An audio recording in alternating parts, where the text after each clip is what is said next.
Hola, hola, muy buenas, bienvenidos a un nuevo programa de American Screen Sports and Movies, bienvenidos a un nuevo programa sobre baloncesto, en este caso sobre los más jóvenes, la NCAA, porque ya tenemos campeón de la temporada 2025-2026, los campeones han sido los Michigan Wolverines, que repiten después de 37 años, fue en 1989, y la verdad es que me he informado un poquito, y ganaron a Seton Hall 80-79, un partidazo.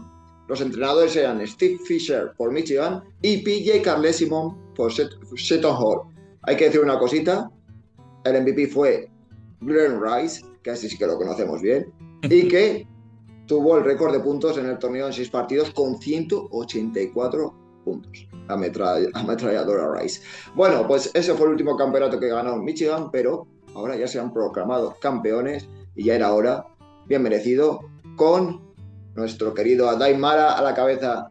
Pero antes de hablar de todo eso, para presentar, como siempre, bueno, ya estuvo con nosotros el año pasado para hablar de todos los más jóvenes, Silvia Ferreiros. ¿Qué tal, Silvia? ¿Qué tal estamos? ¿Qué tal, chicos? Pues nada, muy contenta de que esté ocurriendo todo esto. Es histórico, desde luego, el primer español en ganar el torneo de la NCAA.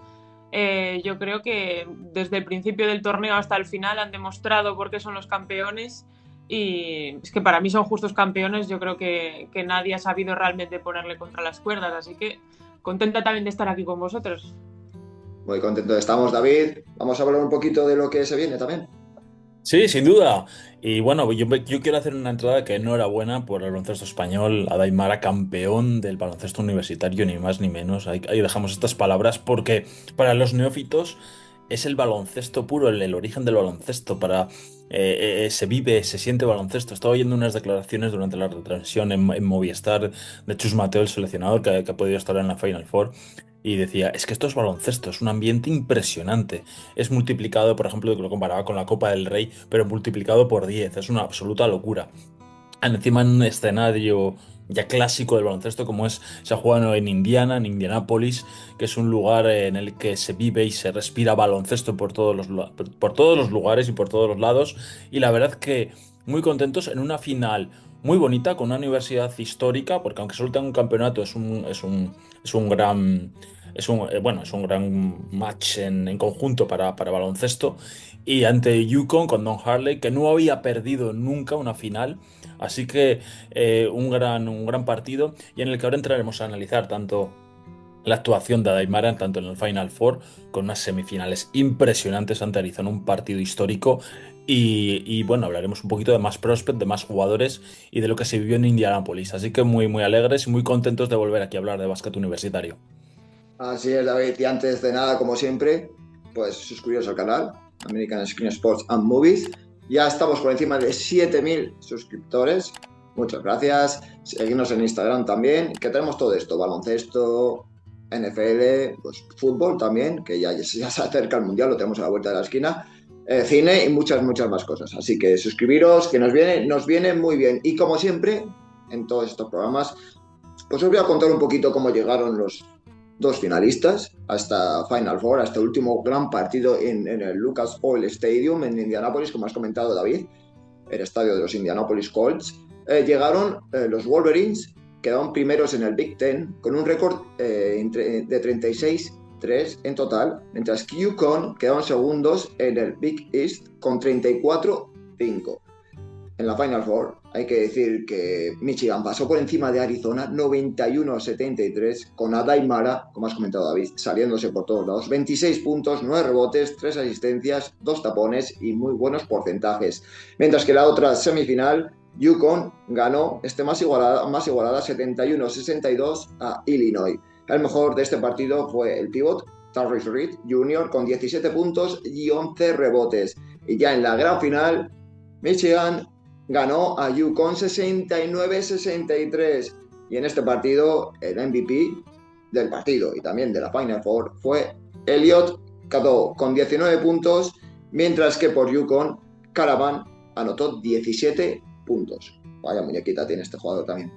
Bueno, pues como has comentado, jugaron en Indianápolis, más de 70.000 personas pudieron ver el partido allá y la verdad es que fue impresionante. Tuvimos, como has comentado, los entrenadores, que me gusta también nombrarlos porque, como pasó más o menos el año pasado, tenemos a un entrenador veterano, no tanto como el año pasado, que era el más joven y el más veterano, pero, y también uno muy joven, porque Dusty May, 49 años, pero su segunda temporada con Michigan y consigue llevarse el título. Recordemos que el año pasado quedaron eliminados en el Sweet 16 por los campeones, por Florida Gators, mientras que UConn, Dan Harley, intentaba llevar a la universidad a su séptimo título, campeonato, no lo consiguió, pero bueno, lleva 8 temporadas y 53 años.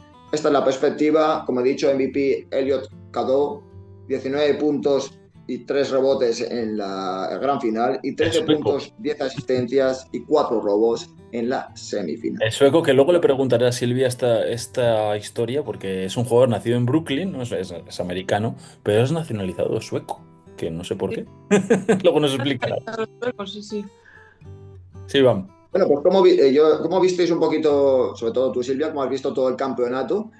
Porque nosotros lo seguimos más hacia el final, vamos a ser honestos, pero lo que sí seguimos es cómo va todo el campeonato y nos hemos cansado de ver de remontadas, buzzer beaters, canastas de todos los lados, sorpresas. ¿Qué te ha parecido? A ver. Bueno, yo creo que ha sido un March Madness que para los intereses de España han estado muy bien, porque ya no solo a Daimara, es que uno de los momentos más virales, más importantes, más impactantes de todo el torneo fue ese buzzer beater, bueno, todavía quedan 4 segundos, pero el triple de Álvaro Folgueiras para cargarse a Florida, que Florida eran los vigentes campeones, seed número 1 en la región sur, y yo creo que si la región sur fue un poco la que tuvo el finalista que nos esperábamos menos, porque no creo que mucha gente tuviese a Illinois en la Final Four, pero desde luego llegaron merecidamente. Por cierto, Illinois con muchos jugadores de Misko Radnatovic y liderados por uno que no es de Radnatovic, pero que es Wagler, que es un prospect que la verdad es que fue MVP de su región. Wagler, impresionante. Y nada, un poco también me sorprendió lo de Duke. Sí que es verdad que tenía muchas lesiones y al final lo de Caleb Foster fue impresionante, como volvió a tener una fractura en el pie. Pero lo de Yukon sí que no me lo esperaba, que llegase tan lejos. Es decir, voy a ser completamente sincera, yo no pensaba que Yukon fuese a llegar tan lejos. Pero bueno, al final, no sé quién se lo decía, y es un poco como el Madrid en Champions, ¿no? Porque al final estuvo haciendo una temporada que digo yo, bueno...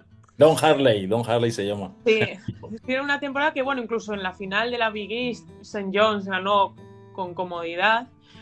Y bueno, finalmente pues acabaron también ganando a Duke en ese final de partido que es surrealista. La verdad es que Duke, simplemente habiendo mantenido el balón en sus manos, pues habrían ganado. Fue un poco... Me da pena por Caden Boozer, porque encima no es Cameron Boozer, es como, bueno, el hermano. A veces hay esta narrativa que incluso la dijo él, que dijo, siento que le he fastidiado esto a mi hermano, que me da muchísima pena porque al final también es un error de freshman, ¿no? Y que bueno, que seguro que le ayuda a crecer un montón, que Caden Boozer, que no deja de haber dado un paso adelante en un momento en el que lo necesitaban, porque Caleb Foster se lesionó y yo creo que lo hizo muy bien también para ganar la ACC. Y luego del otro lado, tanto de la región de Michigan como de Arizona, pues yo creo que no hubo ninguna duda en ningún momento, nadie les puso realmente contra las cuerdas y llegaron a la Final Four los dos que todos pensábamos que iban a llegar. Sí, Silvia, porque por ejemplo, lo que estás comentando un poquito, el tema de los Boozer, ¿no? Los hermanos, hijos del mítico jugador que jugó en la NBA, en Utah Jazz muchísimos años, All-Star. Los Boozer. ¿Cómo les explicas a nuestros seguidores que empiezan a ver esto? Que este baloncesto muchas veces las grandes estrellas a veces no llegan, ¿no? Lo difícil que es, cómo les cuentas para que la gente se enganche y entienda este torneo mucho más y cómo es este espíritu en el básquet universitario, lo difícil que es, pese a que tú tengas superestrellas a veces. ¿Cómo les intentarías explicar esto? Bueno, yo creo que es que al final también los equipos, hay que formar un equipo, no puede ser solo estrellas. Al final Duke, no sé si, creo que no ganan desde 2015, hay un montón de jugadores estrellas que no han ganado el torneo en Duke, y Duke es una fábrica de talentos, todo el mundo quiere irse para Duke. Lo vimos el año pasado, sí que es verdad que todavía sigo sin superar que Duke no ganase la temporada pasada, porque me parecía un equipazo, me parecía que lo tenían todo. Sigo sin comprender cómo no ganó Duke Lo de Cooper Flag y lo que está haciendo. Lo preguntamos todos todavía, sobre todo con el impacto que ha tenido Ken Epel también en la NBA. Y con Ken Epel, que es que son... ¡buah! Sí, son los dos una pasada, ¿sabes? Que te paras a pensar y dices tú, pero ¿cómo ha pasado eso? ¿No? bueno, también demuestra lo importante que son los equipos y igual esos jugadores que no llaman tanto la atención, porque Houston, sin ir más lejos, igual han tenido más nombres porque tenían a Keyston Fleming, tenían a Senac, etcétera, pero no tenían a Roberts, no tenían a Francis, que Roberts es el que defendió el último tiro de Cooper Flagg, por ejemplo. Les faltaban un poco de esa dureza que tenía Houston la temporada pasada. Sí que es verdad que seguíamos viendo un programa completamente reconocible porque Glenn Sampson, cuando ya ha construido un programa, no es que solo haya construido un equipo, ha construido un programa, ya sabes lo que te vas a esperar. Pero sí que es verdad que les faltaba ese punto extra de dureza que eché un poco de menos y al final pues hizo que llegase Illinois a la Final Four, ¿no? En lugar de Houston o Florida. Así que va un poco por ahí los tiros, ¿no? La construcción de un equipo, que es un poco lo que ha pasado con Michigan, que se habla mucho de es que ha fichado mucha gente en el transfer portal. A ver, lo están diciendo después de ver lo que ha ocurrido, ¿no? Después de haber visto que Michigan es un equipo completísimo y súper fuerte, pero vamos a hablar de los jugadores que tenían lo que hicieron la temporada pasada, porque a Daimara ya sabemos la situación que tenía en UCLA. Nosotros nos podíamos esperar lo que podía llegar a ser, pero en Estados Unidos no lo sabían realmente, hasta que Dusty May ha cogido, lo ha puesto en una situación que le favorece. Ninguno de los jugadores, excepto Jackson Lendevor, que estaban por encima de los 10 puntos de media. Es un conjunto, ¿no? Más que nada. Sí, Maurice Johnson no superaba los 10 puntos. Maurice Johnson era jugador de banquillo. Elliot Cadeau era considerado una causa perdida. Venía de North Carolina, si no me equivoco, ¿no? La Universidad de North Carolina. Venía de que hubiese leyendas que dijeran que North Carolina no tenía un base serio. O sea, ya, fíjate. Claro, se ha puesto de esos. Luego hay dos jugadores que siguen de esa época malísima de Michigan, que eran Nimari Burnett y Will Cheddar. Y además tienes a gente saliendo de banquillo, un freshman impresionante que yo creo que ha rendido más de lo que esperaba nadie, que es Trey McKinney. Roddy Gale ha estado impresionante. Incluso con la lesión del Jay Cason lo han hecho bien. Yo cuando se lesiona el Jay Cason digo yo, aquí se va a ver si es un equipo campeón o no, porque si el resto de jugadores son capaces de dar un paso adelante y Elliot Cadeau también es capaz de ser consistente, no tiene nada que hacer contra Michigan. ¿Cuáles crees que han sido las claves de Michigan para este título, las más importantes para ti? A ver, yo esto lo he defendido desde el primer partido que jugó Michigan en exhibición contra St. John's. Dilo. Su apuesta era Michigan al principio de temporada. Dilo, saca pecho. Yo tenía clarísimo que iba a ganar Michigan, o sea, lo llevo diciendo desde noviembre que va a ganar Michigan, pero otra cosa que tenía clara y que se está empezando a ver más ahora porque los números acompañan, pero yo siempre pensé que el jugador más determinante de Michigan no era Jackson Lendevor, teniendo clarísimo que es un jugadorazo, mejor jugador de la Big Ten, ha sido nombrado. Yo creo que el jugador de más impacto de Michigan Wolverines es Daimara. Al final impacta defensivamente, impacta ofensivamente. Leí una estadística justo después del partido, que es que tiene el quinto mejor más menos defensivo de toda la historia en la NCAA, 7,7, una cosa así, es una barbaridad. Es uno de los jugadores que más han impactado en toda la historia en la NCAA defensivamente. Al final, también incluso en tiros, cuando no sé si lo visteis, que ha habido muchos tiros en los que Daimara simplemente levantaba los brazos, aunque sí, sobre todo a Reed, ¿no? Que le molestaba muchísimo. O sea, no tenía que solo con su presencia, Reed tenía que forzar el pívot de UConn, que ha hecho un gran torneo.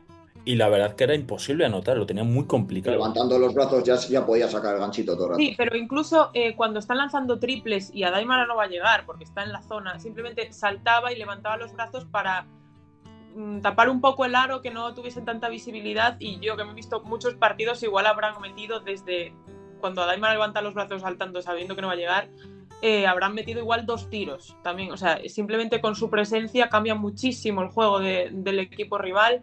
Cuando se sienta, los equipos penetran, cuando está Daimara en cancha, los equipos no penetran. Y luego también me parece que ha sido clave el paso adelante en esta temporada de Elliot Cadeau. O sea, Elliot Cadeau era un jugador que estaba enterrado, era un jugador que todo el mundo pensaba que era una causa perdida. Como digo, North Carolina no lo querían, ni los fans, ni las leyendas. Llegó a Michigan y ya vemos, ha dado un paso adelante en los triples, porque no se hablaba de él como un tirador. Y ha demostrado que es capaz de anotar esos tiros, y la final que ha hecho ha sido impresionante. Ha conseguido que la final se juegue al ritmo que quiere Michigan, al ritmo que quería Elliot Cadeau. Es un jugador con mucho talento que le faltaba sentar cabeza, y yo creo que también ha sido una de las grandes claves. Al final que tienes a 3 jugadores que son muy altos, que los tienes ahí plantados en el medio y que Dusty May ha sabido jugar con ellos, que también es una apuesta. Qué buen resumen. ¿Y por qué es sueco, Cadó? ¿Porque tiene que ver sus padres, su familia o...? Sí, tiene alguna raíz tiene en Suecia, y entonces la federación supo de estas raíces e hicieron por nacionalizarlo para que pudiera jugar con las categorías inferiores. La tengo apuntada esa historia, no la recuerdo nítidamente, pero sí que era algo así como que sabían que Elliot tenía raíces suecas y que por eso lucharon por nacionalizar. Lo estuvieron llevando también alguna concentración de categorías inferiores y desde luego, pues mira, muchos jugadores tienen en Suecia, como Panzer, por ejemplo. Sí. Bueno, la selección revelación de los próximos años. Pues vamos a contar un poquito, David, Silvia, si os parece cómo fue esa final. Sí. Un poquito así para poner en contexto, porque vemos un marcador que no nos sorprende, 69-63 en estos partidos, pero nos sorprende por cómo llegaba Michigan. Michigan tenía el récord, creo, en los 5 primeros partidos del torneo, porque había anotado en todos más de 90 puntos. En todos más de 90. Y en este se quedó en 69 y les costó entrar en acción, porque, bueno, al final es una final de campeonato, las defensas son más duras, igual los nervios. El comentarista hizo así un pequeño comentario como el aro está un poquito que no deja entrar la pelotita porque se salían estos de que entraba el balón y se salía. Adaimar al principio no tenía el tacto cogido, lo hacía muy bien el movimiento, pero se quedaba cortito un poquito, no le daba bien, luego ya mejor, 4 de 7 en tiros. Pero la verdad es que la primera parte fue dura, 30 y poco puntos. Y el primer triple de Michigan no llegó hasta falta de 14 minutos de la segunda parte. UConn tampoco estaba, pero llevaban 5, eso sí, pero Michigan, y aún así iban ganando pues más o menos por 10 puntos en ese momento. Y cuando metió el triple, que si no recuerdo mal fue el propio Cadó, se volvió loco todo el mundo, que parecía que había metido un triple en el último segundo. Yo aluciné con ese. Digo, bueno, esto ya es, abren la veda y ya luego ya empezaron a pasárselo bien, que luego a Daimara le preguntaron cuál había sido el secreto y dice, es que cuando nos lo pasamos bien no nos para nadie. Y así fue, se lo estaban pasando bien. Eso sí, al final pues hubo un poquito de emoción ahí con algún triple, ahí intentando pues el equipo de Don Hurley pues acercarse, pero no pudo ser. Y es que os voy a dar un poquito de porcentajes, porque en triples 2 de 15 Michigan, pero es que UConn tiraba un 33 y metieron 9. En tiros de campo 21 de 55 y 21 de 68. La verdad es que los porcentajes no fueron nada buenos. En el tiro libre, pues mira, Michigan 89,3, ahí sí que estuvieron bien, mientras que UConn 75, y sobre todo 6 tapones y 6 robos, el equipo de los Wolverines, que, como has comentado tú, Silvia, es la primera vez en la historia que consigue ganar un equipo que todos sus jugadores el año pasado no estaban en la universidad. O sea, todos fueron transferidos. El quinteto titular, digamos, no todos los jugadores del equipo, sino el quinteto titular. La verdad es que impresionante el partido. No sé cómo lo vivisteis, porque pese a que no fue un partido de mucha anotación, yo me lo pasé bien, lo disfruté, muy emocionante. Fue duro, fue muy duro, ¿no? Un básquet defensivo, ¿no, Silvia? Estamos de acuerdo, ¿no? Las defensas han sido clave, el equipo, ¿no? El conjunto.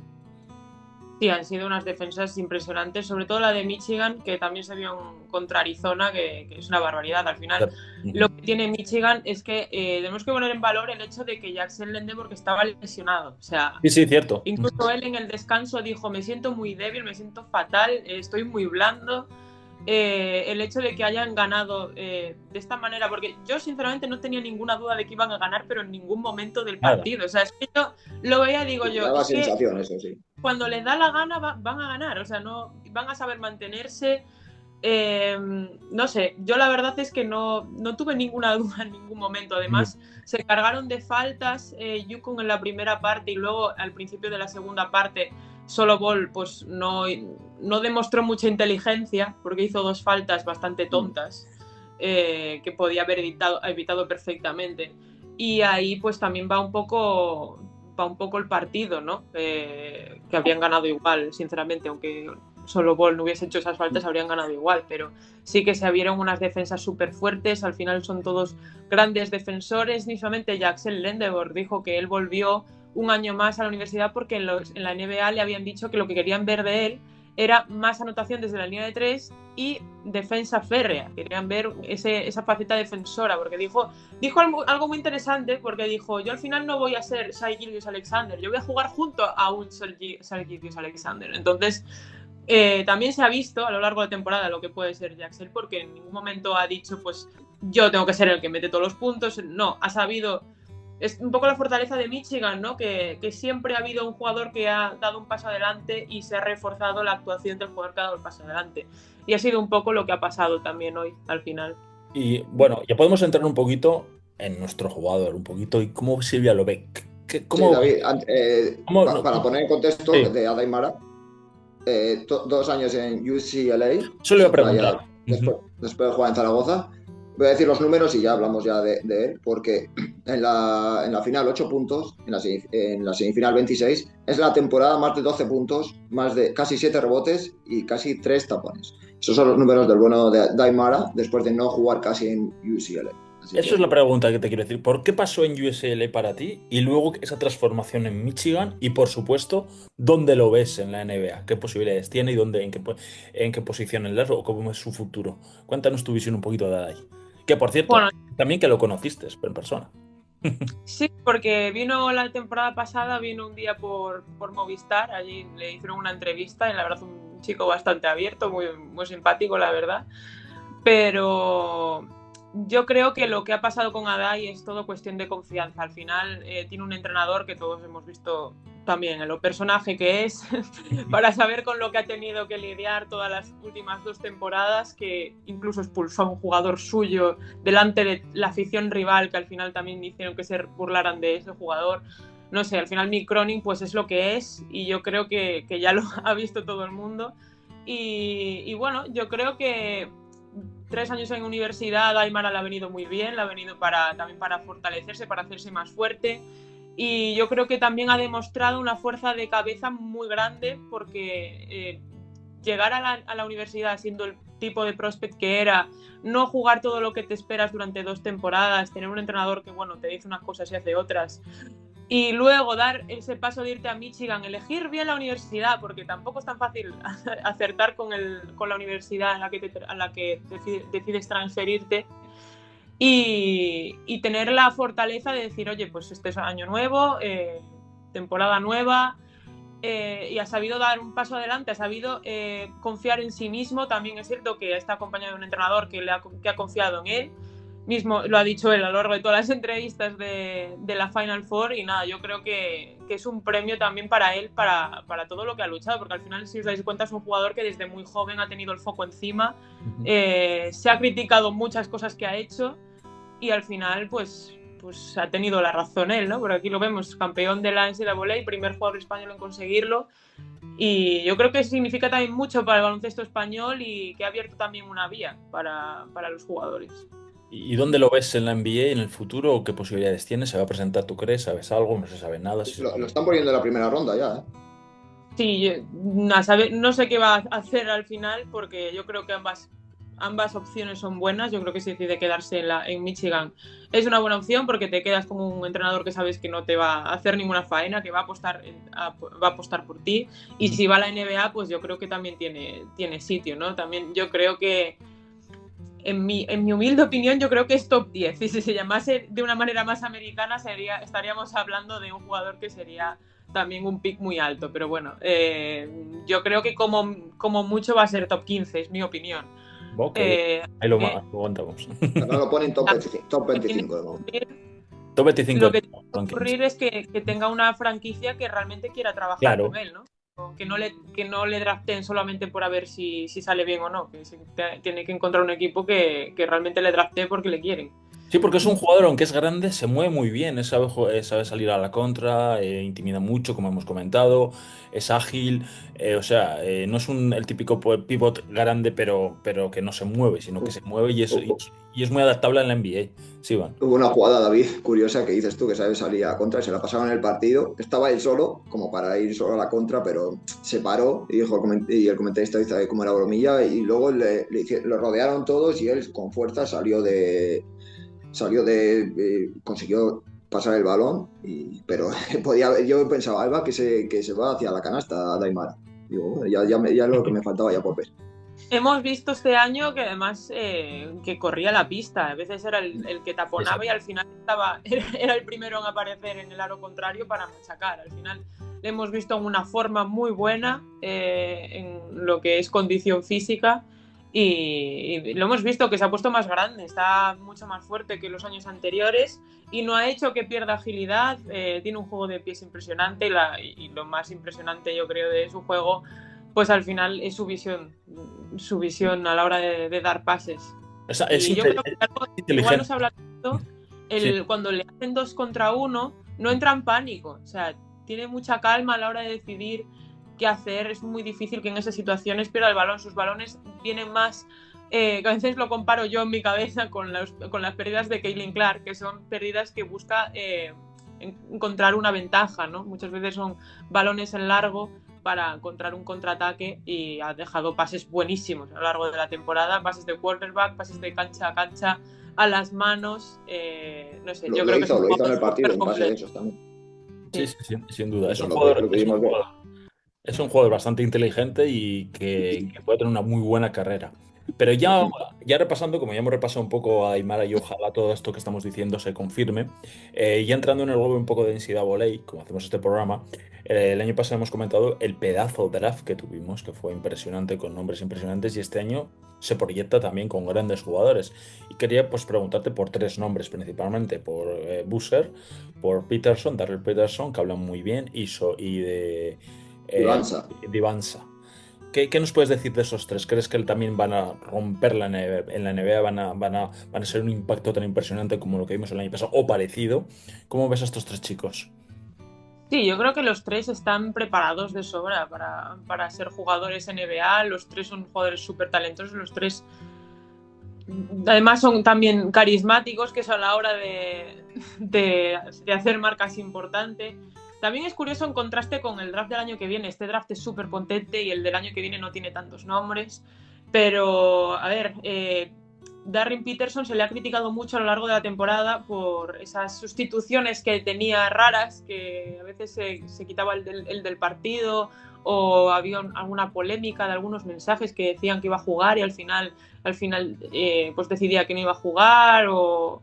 No se sabe muy bien qué pasó realmente, creo que es que tuvo muchos problemas físicos, al final hubo gente que intentó salir a defenderlo, incluso del entorno de Kansas, que decían, a ver, es un jugador que se ha esforzado muchísimo, que ha entrenado muchísimo, creo que tuvo la misma lesión que tuvo Kelsey Mitchell en en los playoffs de la WNBA, que es como que hace que tus piernas dejen de funcionar, como tu cuerpo colapsa del esfuerzo que tienes, porque al final creo que estuvo en verano entrenando muchísimo. Darren Peterson es un jugador que anota, que es una barbaridad, o sea, es súper fácil para él anotar, y AJ Divansa es que es más de lo mismo. Y un jugador también súper potente, AJ Divansa. De hecho, yo no me atrevía a poner a BYU perdiendo muy, muy pronto, que al final sí que ocurrió, pero no me atrevía porque yo no soy yo quien vaya a dudar de lo que puede hacer AJ Divansa, ¿no? Pero, y luego está Cameron Boozer, que a Cameron Boozer se le critica mucho porque igual no se le ve hacer con muchas florituras, pero algo que tiene Cameron Boozer muy importante es que él juega para ganar, él hace jugadas ganadoras y al final eso pues seguramente se acabe...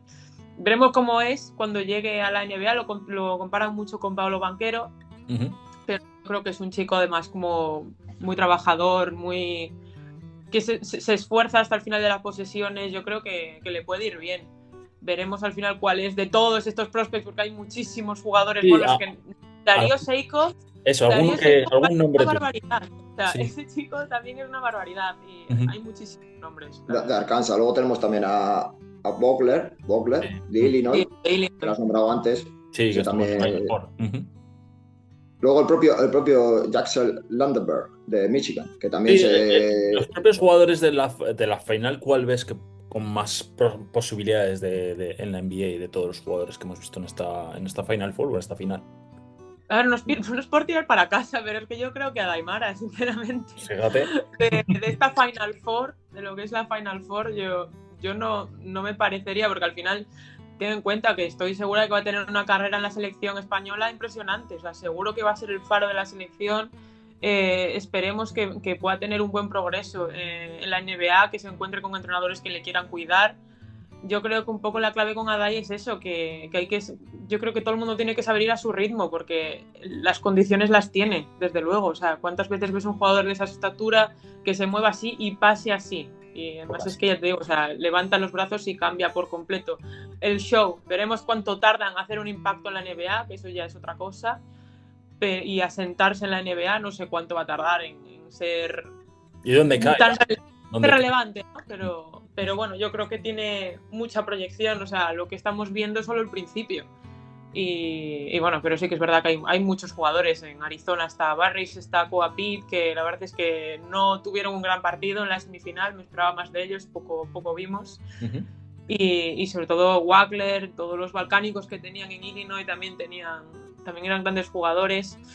Y nada, en Michigan Jaxel es un jugador que ya está preparado para ser un jugador con un rol en un equipo, ¿no? Y que puede también impactar a muchos niveles. Yo he leído en muchos sitios que Miami Heat quiere a Jaxel Lendeborg, no sé ¿Sí? hasta cuánto es verdad, evidentemente son cosas que he leído, pero no sé, es un jugador, la verdad, Jaxel Lendeborg, que está preparado para tener un impacto. Tengo ganas de ver hasta dónde llega Elliot Cado. Yo creo que igual se queda más en Euroliga que en NBA. Pero y Morez Johnson, la verdad es que es un jugador incansable, la verdad. Estaremos muy atentos porque la verdad es que sí, que Elliot Cado ha sido el MVP, pero no sé si lo vemos proyección de jugador de NBA de momento, que nunca se sabe. Nunca se sabe, sí. Sí. ¿Comentar alguna cosilla más o si queréis pasamos ya también a...? Sí, pasamos ya a las chicas. ¿Nos cuentas un poquito? Sí, vamos con que también tuvieron su Final Four, también tuvieron sus campeones. Los campeones fueron UCLA, en este caso, después de una Final Four donde South Carolina ganó a UConn, que se metieron en la Final Four aquí también, y UCLA ganó a Texas 51-44, y la final UCLA 79, South Carolina 51. La MVP fue Lauren Betts, que consiguió en la Final Four 14 puntos y 11 rebotes y 16 puntos y 11 rebotes. Y bueno, se llevaron la victoria. ¿Qué nos tienes que decir de esto, Silvia? Ahí. Pues yo creo que también es un premio a una generación, ¿no? La de UCLA, más liderados por Lauren Betts. Y yo creo que es una Final Four que también ha tenido impacto en el draft, voy a decir, porque al principio, antes de la Final Four, se seguía viendo el run con AC Fat de número 1 del draft, pero la verdad es que su actuación en la semifinal no fue la que todos esperábamos de una jugadora como AC Fat, que ya la temporada pasada había sido la MOP. Y yo creo que ya empieza a establecerse que Agua Fan va a ser la número 1 del draft. También ha servido para que Lauren Betts suba un poco en el draft. Yo creo que también tienen grandes nombres. Pero sí, yo creo que UCLA merecido premio también una generación, como decía. En la Final Four todos los puntos han venido de una senior. Y bueno, también ganando a toda una South Carolina, que South Carolina es entrenada por Dawn Staley. Dawn Staley es una histórica de la universidad femenina. Y pues es lo que digo, o sea, incluso es que no fue yo te diría que no fue ni la más destacada, Lauren Betts, de la final, porque estaba Gabriela Hackett, la hermana de Jaime, acabó con 21 puntos. Así que nada, yo creo que ha sido un justo vencedor. Y también querría destacar un poco el papel de Texas, que Texas al final nunca se habla mucho porque su mejor jugadora, que es Madison Booker, igual no vende tanto aquí, pero también se lo pusieron muy difícil, también se lo pusieron más difícil que South Carolina a UCLA. Así que la verdad ha sido una for chula también de baloncesto femenino. Pues muy bien, la verdad es que hemos hecho un buen repaso aquí para que estemos todos atentos a ver a lo que se viene. Y hombre, es que lo decíamos fuera, David y yo, baloncesto puro, la verdad, de universitario, un baloncesto, una afición, una locura, un ambiente. La verdad es que todo el que vaya a Estados Unidos, y Silvia lo sabrá, recomendará ir a ver un partido de baloncesto universitario, chicos o chicas, te vives de otra manera, desde luego. Sí, se vive de otra manera. Es el futuro y el presente ya del baloncesto, y por eso lo seguimos disfrutando en este programa que hacemos todos los años, y es bonito repasarlo para saber lo que nos viene y por supuesto disfrutar de ese ambiente, de ese baloncesto original y de esa locura que es el March Madness. Así que gracias Americans de nuevo, y bueno, al año que viene haremos otro, y a la vuelta de la esquina tenemos ya la NBA y los playoffs. Así es. Muchas gracias, Silvia. Un placer. Un placer como siempre, y enhorabuena a Daimara, primer español campeón del torneo universitario en la NCAA. Michigan Wolverines, campeones. Muchas gracias por estar ahí. Nos seguimos viendo. Chao, chao. Chao, American.